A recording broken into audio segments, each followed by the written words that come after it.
Chief Peter Adebayo measured his life in repetitions. The whir of the treadmill at 6 a.m. was the sound of another day's failure.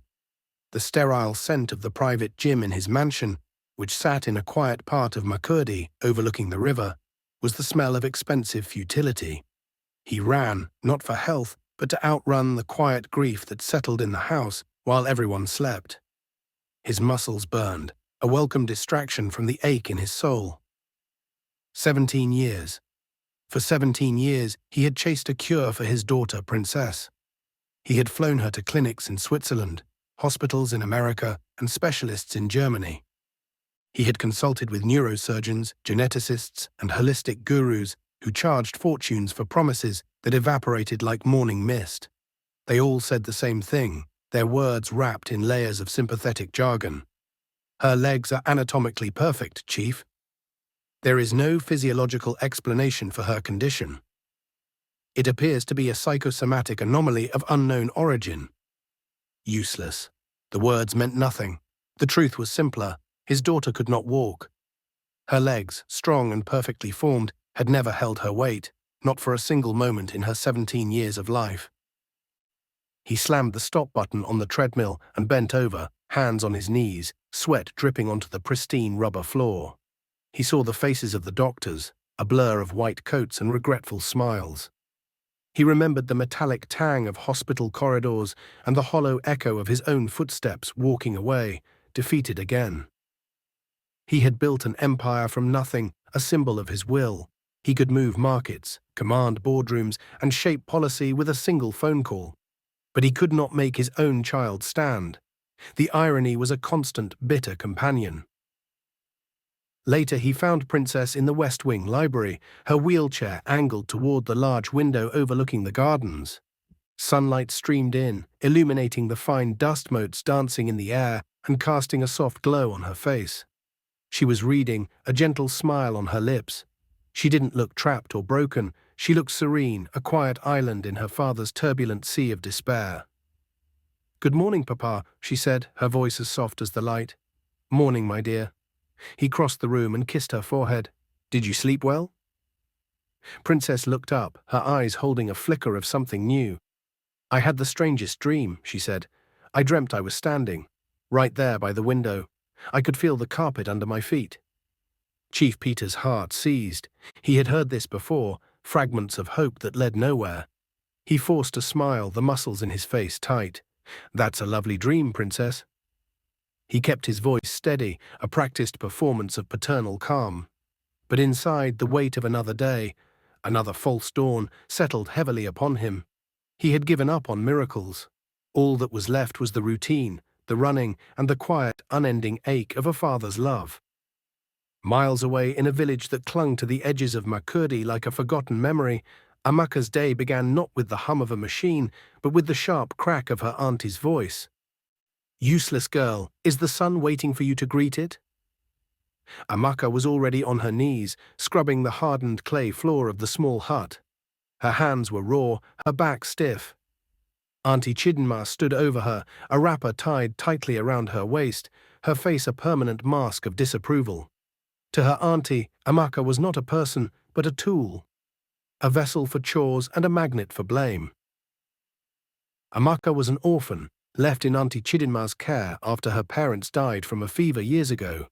But she was also something else, something the villagers couldn't name, so they settled on a word they understood. Witch. She possessed a quiet gift. Sometimes she saw things before they happened, a fleeting image, a sudden knowing. Other times she felt a pull toward the forest, her hands finding the exact leaves and roots needed to soothe a fever or calm a child's cough. She never asked for payment.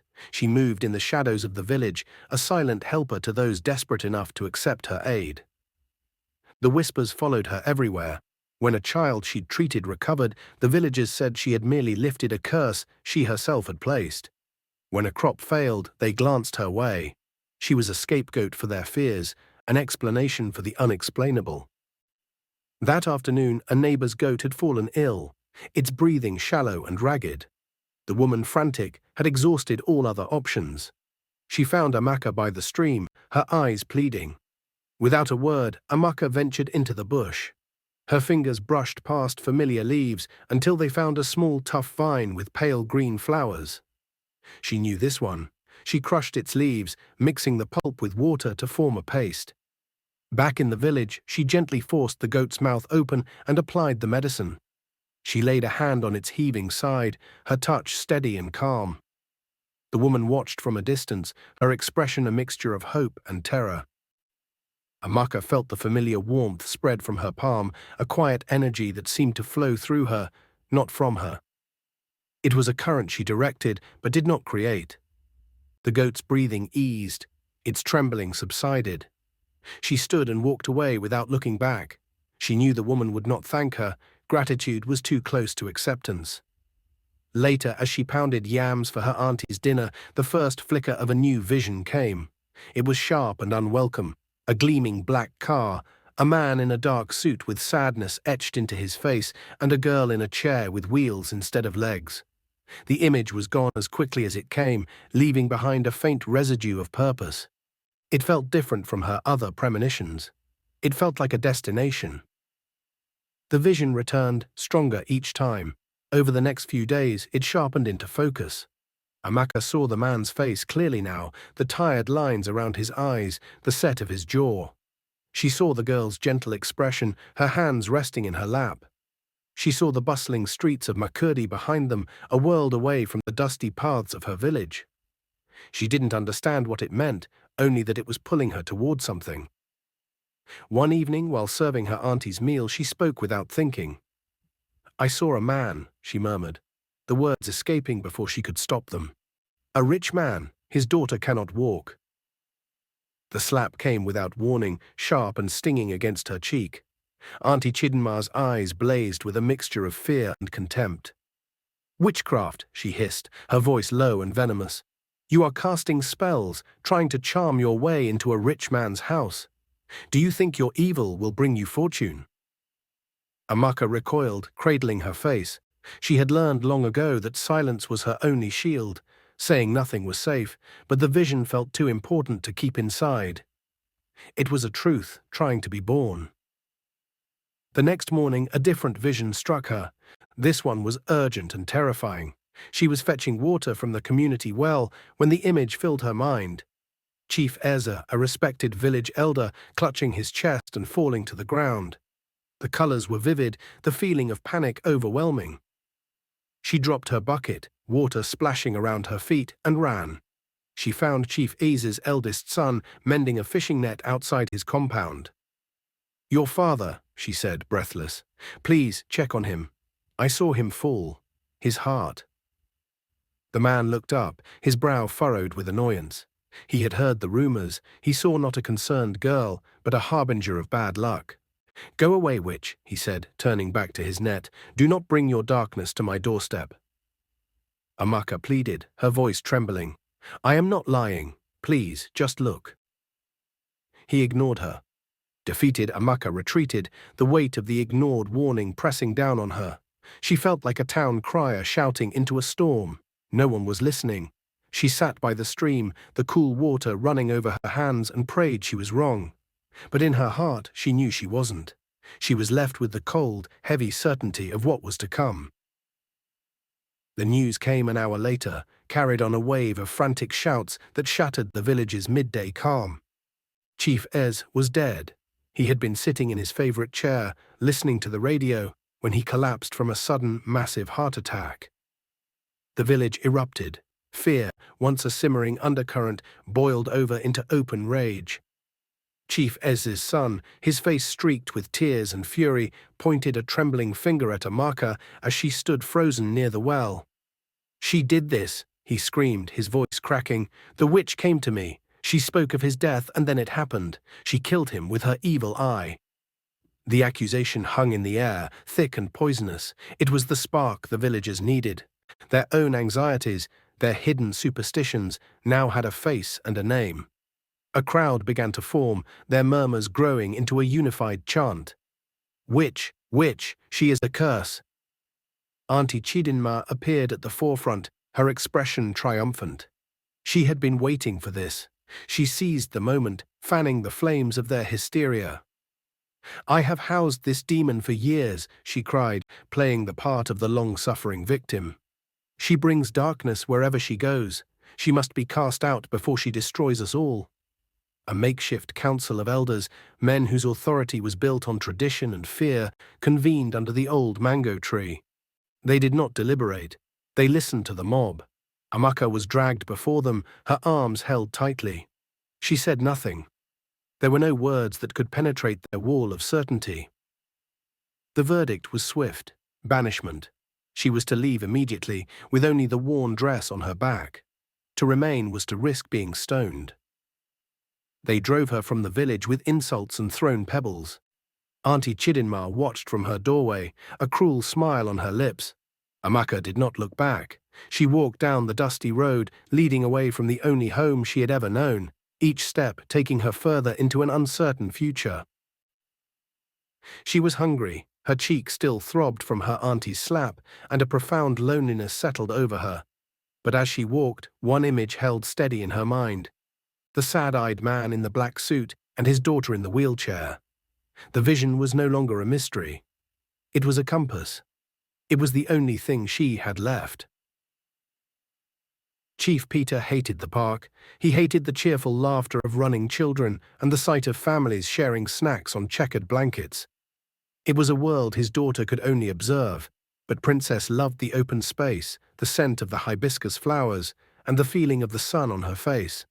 So once a month he endured it for her. He sat on a bench while Princess's nurse, a stout, kind woman named Elizabeth, pushed the wheelchair slowly along the paved path. He tried to read the newspaper, but the words blurred.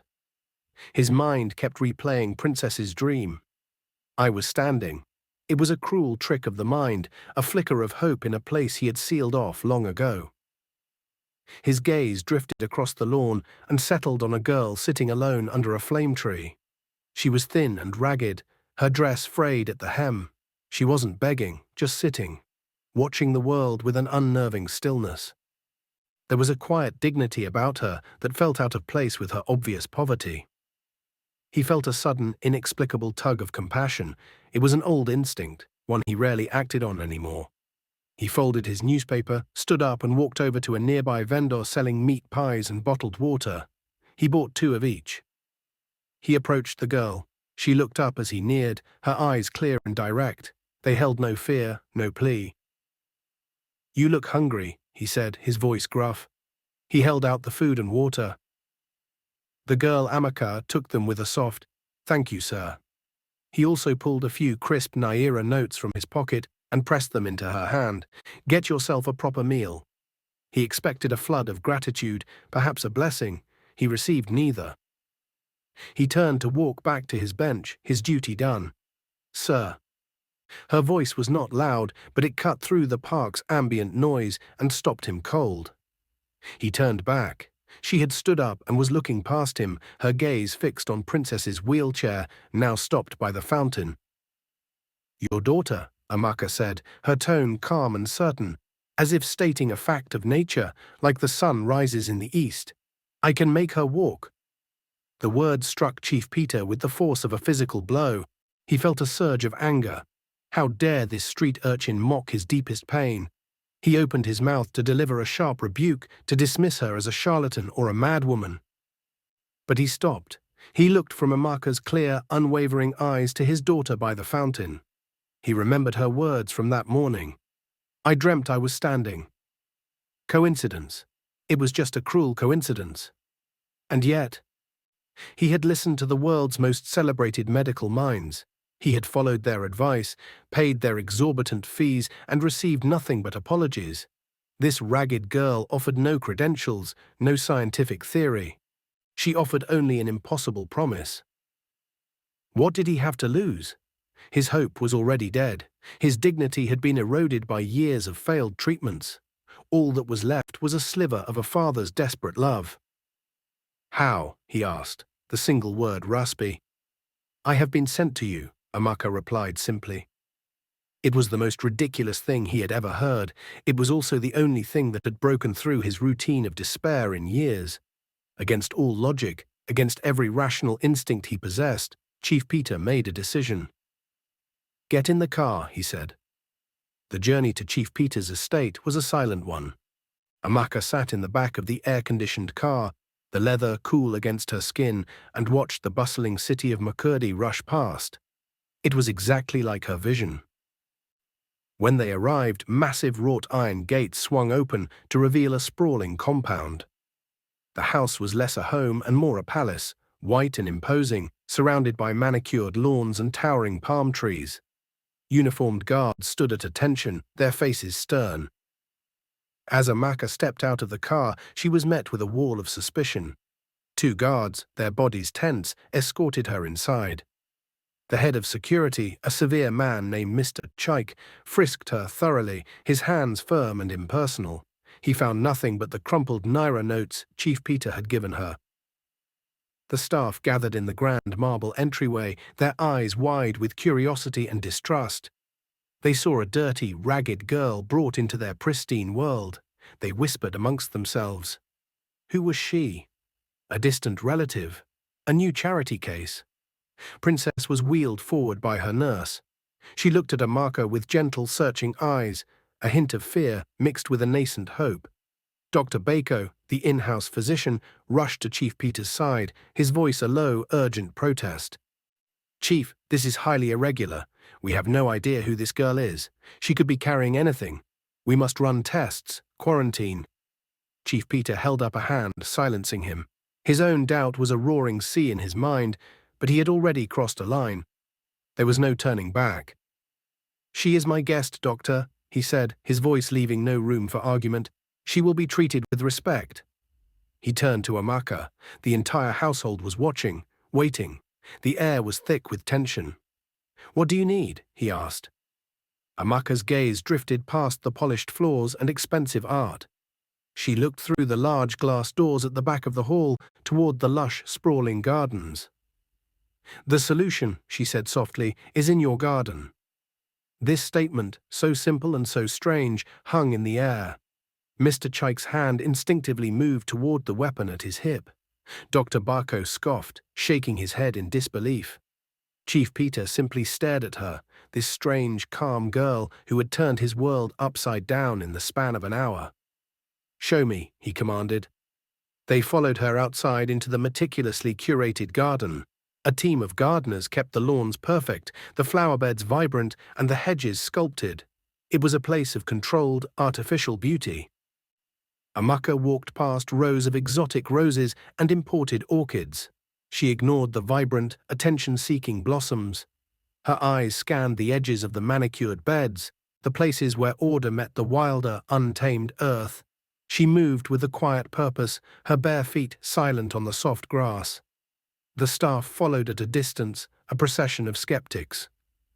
Dr. Bako muttered about poisonous plants and local superstitions. Princess watched from the patio, her hands gripping the arms of her wheelchair. Finally, Amaka stopped. She pointed to a spot near the base of a large stone wall, partially hidden by an overgrown fern. A small, unassuming plant was growing there, with tough, heart-shaped leaves and a stem that was barely visible. It was the kind of plant the gardeners would have dismissed as a weed. This one," she said. She knelt and began to dig into the soft, damp earth with her bare hands. She worked carefully, loosening the soil around the plant's base. After a moment, she pulled a root from the ground. It was reddish-brown, gnarled and twisted, about the length of her hand. It looked like nothing special. She stood and held it out on her palm. "This is what we need." Dr. Bako stepped forward, his face a mask of professional outrage. "Chief, you cannot be serious. We don't know what this is. It could be toxic, even fatal. To administer an unknown substance is malpractice. It is madness." The doctor's words resonated with the fear in the air. The guards shifted their weight, the housemaids whispered more urgently. He was the voice of science, of reason. Amaka was the voice of something else entirely. Chief Peter looked at the root in Amaka's hand, then at his daughter. He saw the flicker of hope in Princess's eyes, a light he hadn't seen in years. He had trusted science, he had trusted experts and their machines and their carefully controlled trials. And for 17 years, science had failed him. He turned to his daughter. "Princess," he said, his voice softer than anyone had heard it in a long time, "what do you want to do?" Everyone looked at the girl in the wheelchair. The weight of the moment settled on her.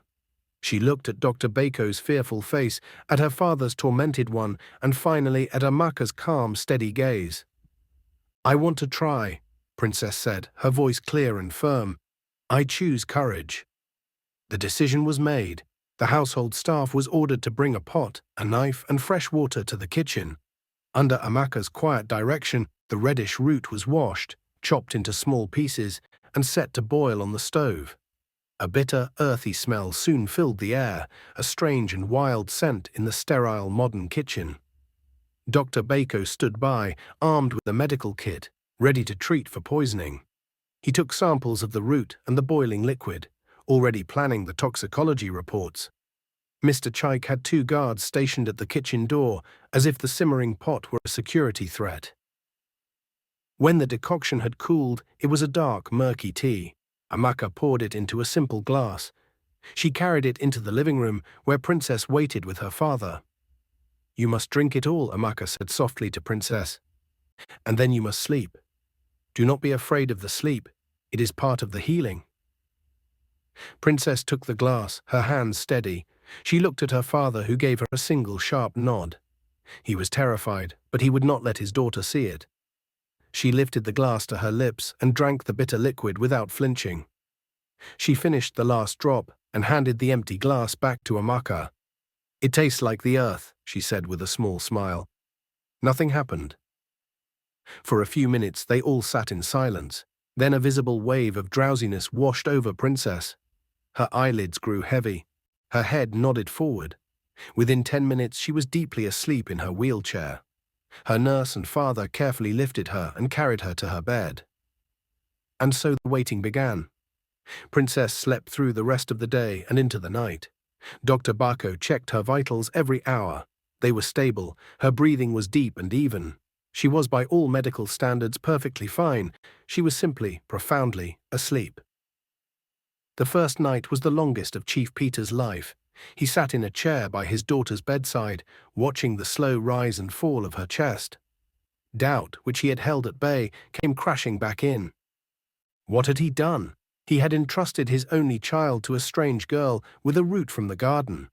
He had abandoned reason for a moment of desperate, magical thinking. The next day, Princess was still asleep. The tension in the mansion grew thicker. The staff's whispers turned from suspicious to fearful. Had the witch girl put the master's daughter under a spell? Was this a curse? Chief Peter found Amaka sitting quietly on the patio, looking out at the garden. She seemed completely untroubled by the unfolding drama. "She is still sleeping," he said, his voice tight with anxiety. "Nothing is happening." Amaka turned to him, her expression serene. "Sir, something has already happened," she said. "The miracle did not begin when she drank the medicine. It began in the park, the moment you chose to be kind to a hungry stranger. You fed a girl who had been rejected. The rest is just obedience. This is a trial of faith, not a medical procedure." Her words offered a strange comfort. He had been focusing on the outcome, on the result. Amaka was framing it as a process that had started with him, an act of grace he hadn't even recognized. He stayed with her for a while, the two of them sitting in silence as the sun began to set on the second day of waiting. On the third day, the first subtle signs appeared. The nurse, Elizabeth, was adjusting Princess's blankets when she touched her feet. For as long as she had cared for the girl, her feet had always been cool to the touch, a result of poor circulation from years of inactivity. But now she felt a distinct warmth. It was a small thing, easily dismissed, but Elizabeth had been with Princess for a decade. She knew. She quietly reported it to Chief Peter, her voice hushed with a hesitant wonder. Later that afternoon, Princess murmured in her sleep. Her father, sitting by her bed, leaned closer. He heard a single word: running. A tear traced a path through the exhaustion on his face. She was dreaming of movement. The atmosphere in the mansion began to shift. The hostility toward Amaka softened, replaced by a tentative curiosity. The staff, who had initially avoided her, now watched her from a distance with a new respect. She wasn't a witch casting a spell, she was a quiet girl waiting patiently for a promise to be fulfilled. They saw that she asked for nothing. She ate the simple meals the cook prepared for her, she slept on the small bed in the guest room she was given, and spent most of her time in the garden, her presence calm and unobtrusive. Her humility was disarming. Chief Peter found himself seeking her out. They would sit on the patio, not always talking, but sharing a quiet space of anticipation. He told her about Princess, about the years of failed treatments and his own gnawing despair. She listened, her gaze compassionate. She told him her name. Amaka? It means God is beautiful, he translated, a flicker of his old self returning. My mother gave it to me, she said. She spoke of her village, not with bitterness but with a sad understanding. They were afraid. Fear makes people cruel. They called me a witch because they did not have a name for what I could do. And what is it that you do? He asked gently. I listen, she said, and I obey. I was sent to you. My part was to deliver the message. Your part was to feed me. Her part was to drink. Now we all wait. Her simple theology cut through his complex world of finance and logic. He was a man who controlled outcomes, who bent the world to his will. Now he was being asked to simply wait, to surrender control. In the quiet of those waiting days, as hope rekindled in the house like a slow-burning ember, Chief Peter began to feel a strange sense of peace. The weight on his shoulders felt a little lighter. He was no longer carrying it alone. On the fourth morning, the mansion was still. The sun cast long shadows across the lawns. In the kitchen, the staff moved quietly, preparing for another day of waiting. Chief Peter had finally drifted into a restless sleep in the chair beside his daughter's bed. At precisely 7:42 a.m., Princess's eyes opened. They were clear and alert. She was not drowsy or confused. She was fully, completely awake. She looked at her sleeping father, then at the sunlight streaming through her window, and then she felt something she had never felt before. It was an urge, a command originating deep in her muscles. It was not a thought or a wish, but a physical imperative. Stand up. She pushed the covers aside. She swung her legs over the side of the bed. Her bare feet touched the soft, cool surface of the Persian rug. For 17 years, this action would have been followed by nothing. Her legs would have remained useless appendages, unable to receive the signals from her brain. But this time was different. She pushed down with her hands and shifted her weight forward. She felt the muscles in her thighs and calves tense, engaging in a way they never had. She felt the floor, solid and real, beneath the soles of her feet. Slowly, unsteadily, she rose. Her legs trembled violently from the unfamiliar strain, but they held. She was standing. For the first time in her life, she was bearing her own weight. Papa, she whispered, her voice choked with emotion. Chief Peter's eyes snapped open. He saw her. He wasn't dreaming. His daughter was standing beside her bed. He shot to his feet, his heart pounding against his ribs, a wild, disbelieving joy flooding every part of him. Princess took a step. It was clumsy, a lurching motion. She took another, then another. She was walking, moving across the room toward him. Tears were streaming down both their faces. She stumbled, her legs giving way, and fell forward into his arms. He caught her, holding her tight, burying his face in her hair. He was sobbing, great, wrenching sounds of grief and gratitude, and 17 years of pent-up pain being released all at once. The nurse, Elizabeth, had walked in to check on her patient and stood frozen in the doorway, her hands covering her mouth, silent tears tracking down her plump cheeks. Her gasp alerted the rest of the house. Soon the room was filled with the staff, guards, cooks, maids, gardeners. They crowded the doorway, their faces a canvas of shock, awe, and disbelief. Dr. Barco pushed his way through, his scientific mind refusing to process what his eyes were seeing. The girl who could not walk was standing, held in her father's arms. The mansion, so long a place of quiet, ordered despair, erupted in a chorus of joyful, incredulous noise. The impossible had happened. In the joyful chaos that followed, Chief Peter's first instinct was to reward Amaka. He was a man who understood transactions. A service was rendered, a payment was made. He found her in the garden, calmly tending to the small patch of earth where she had found the root. "Amaka," he said, his voice thick with emotion. He was still trying to process the reality of holding his walking daughter. "Anything. You can have anything you want. A house, money for the rest of your life, a scholarship to any school in the world. Name it. It's yours." He expected her to be overwhelmed, perhaps shyly ask for a small sum. He was prepared to give her a fortune. Amaka looked up from the soil, her hands dirty. She considered his offer, her expression thoughtful. "You have already given me what I needed," she said. "You gave me food when I was hungry and shelter when I was abandoned." "No," he insisted, "that was nothing. What you have done for my family, it cannot be measured. I must give you something." She stood and wiped her hands on her dress. She looked him directly in the eye, her gaze steady. "There is one thing," she said. "It is not something you can buy." "What is it?" "I want my name back," she said simply. Chief Peter frowned, confused. "I don't understand." "In my village," she explained, her voice even, without a trace of self-pity, "they do not call me Amaka. They call me a witch. They banished me. They believe I am a curse. I want them to know the truth. I want you to tell them." He was stunned. She was asking not for riches, but for restoration, for dignity, for the public truth to silence the private lies. In his world of assets and acquisitions, it was a currency he had almost forgotten. It was the most profound and the most humbling request he had ever received. He realized then that the miracle was not just for his daughter, it was for him, and it was for this girl. "I will do more than that," he said, his voice ringing with a new and absolute conviction. "The whole country will hear your name, I promise you."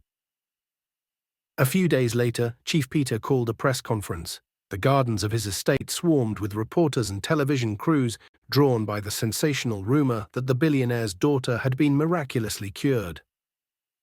He stood at a podium, with Princess on one side and Amaka on the other.